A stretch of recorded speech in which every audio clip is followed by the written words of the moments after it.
morning, kapatid! Okay, ito ang tanong. Ano ang favorite niyong pasta or noodle dish? Naku, parang lahat eh. No? Talaga? Basta noodle, gusto ko yan. Si Papa B talaga ang katsan mo. Yes. Oo.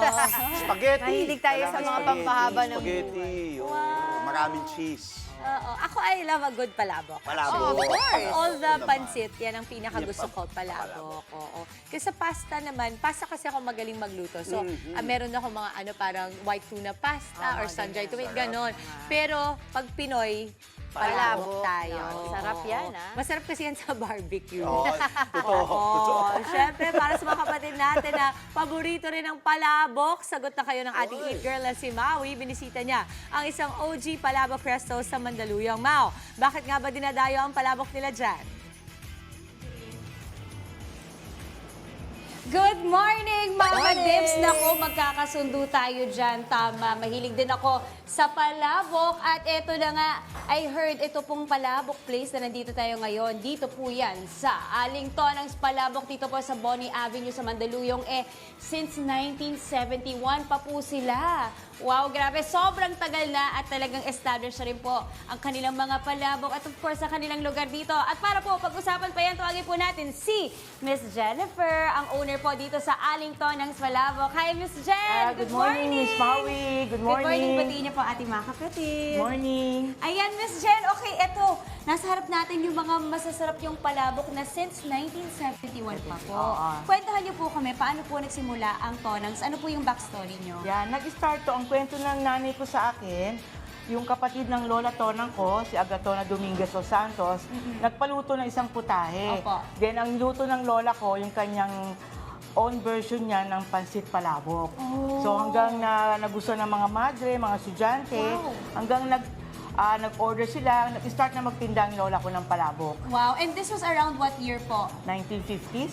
Alam niyo, balita ko 1950s, naabutan pa yung 20 cents lang yung Yeah, presyo ng mga Oo, palabok. 20 centavos ng isang palabok, isang pinggang palabok. Grabe, no? Iba, ang dami nang nag-evolve, kumbaga, in terms of yung worth ng pera natin at kung ano-ano pa. Okay, Miss Jen, sa tingin niyo po, ano ang sikreto ng Alington ng palabok na since 1971 hanggang sa ngayong araw po, 2025, nandito pa rin? Yeah, siguro Miss Maui yung timpla, hindi namin binago. Yun. Kung ano yung timpla ng lola ko hanggang ngayon, ganun pa rin siya. Yes. Kahit magmahal ang mga sahog, kami na lang nag-a-adjust na lang ng... Ay, wow. Oo, kasi ang hirap pag binabaan mo yung lasa ng pagkain, Yung quality. na quality, naiiba siya. Yes, and I'm sure yung mga customers nyo rin, lalo na yung matatagal na, Oo. syempre alam nila may hinahanap silang lasa na talagang Alington ng palabok Miss lang ang Maui. timpla. Minsan nga pag may na-encounter ako, ano pa ako maliit pa akong bata, ganyan. Kahit mga Ay, lola-lola wow. na makabats ng lola ko. Mga apo-apo nila,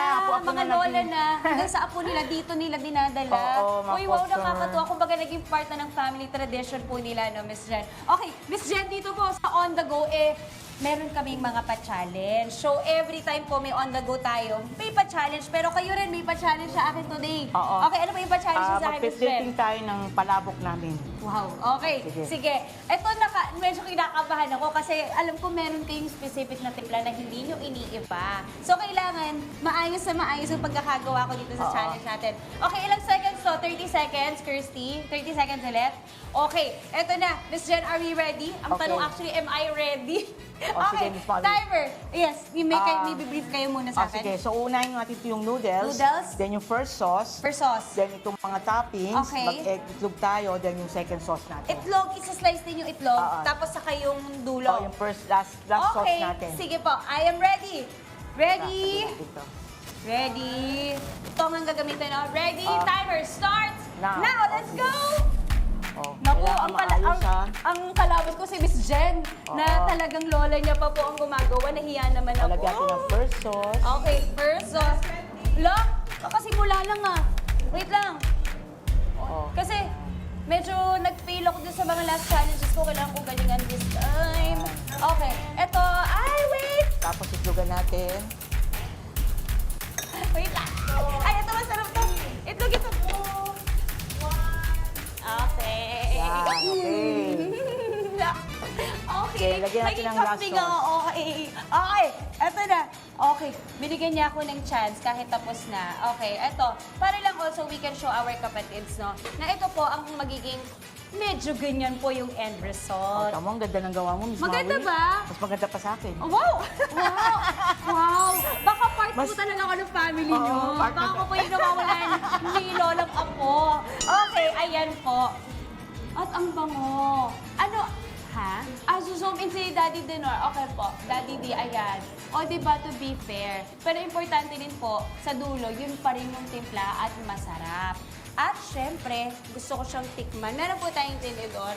Okay, tatry ko mga kapatid kasi sa totoo lang, mahilig po ako sa palabok pero medyo mapili ako sa palabok.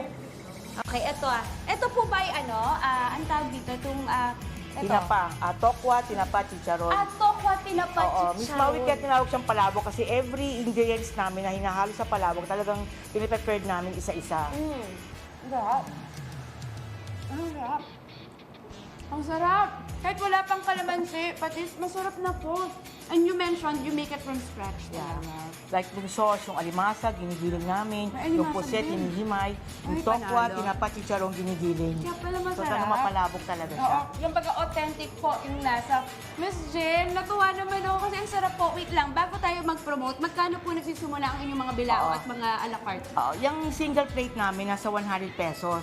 So 100 pesos, busog ka na, masarap pa. Ayun. Malasa pa. Malasa. Tapos yung mga ano po natin, trays. Nag-start kami sa, yung pinaka-smallest bilao namin, 450, good for 8 persons. Oo. Then yung pinaka-biggest namin, good for 25 persons, 1,250. Okay, perfect. Okay, lalong-lalo na po sa mga may mga party, celebrations, Yeah, o gusto mga nyo lang Mother's Day, mag-gift. Christmas. At pwede rin kayong mag-dine in dito, Oo. of course, sa Tonang. Lalo, yeah. Yan. Okay, Miss Jen, I'm sure excited na po mga kapatid natin na itry or bumili po ng inyong mga palabok at iba nyo pang mga pagkain dito. Saan po kayo mahanap at paano? Yan. Aling Tonang's Palabok, located kami sa 470 Bonnie Avenue, Mandaluyong City. Meron din kaming Facebook account saka sa YouTube channel. Ayun. So basta pag sinabing Mandaluyong, alam ang Aling Tonang's Palabok. Oo, kasi naman since 1971 pa talaga sila dito at sakto, malapit lang ito sa studio kaya alam niyo na mga kapatid, kami ay nagpadala dyan, ano. Pero bago natin iabot sa studio ang ating masarap na palabok from Aling Tonang's, Miss Jen, maraming salamat Thank you, po. Miss Maui. Thank you. Maraming salamat. More power at sana more years and decades to come. Okay? Thank you, Miss Jen. Thank you, Miss Maui. Thank you, Thank Aling you. Tonang's. Napakasarap po ng yung palabok. And syempre, we share the blessings and the yumminess this morning. Back to the studio, mga kapatid, para sa inyo po. Naman niya, tingnan mo nga. naman Tingnan mo, talaga. natakpan na. Oo. Pagdating dito, nakatakip na. Palabok baka mo. Kunin na natin yan. Maraming salamat, Ma'am. Thank you so much po sa pinadala ninyo. Ito, ayan. Oo. Sarang ito yung nakabukas. Ayan. Ang lapit lang ng binahin niya. Oo. Sweet talaga Thank niya. you po. Bunso natin. Thank you. Maraming salamat. Mga kapatid, Maui David po. Para laging updated sa viral food spots at unique destinations, mag-follow at subscribe na sa social media pages ng News 5.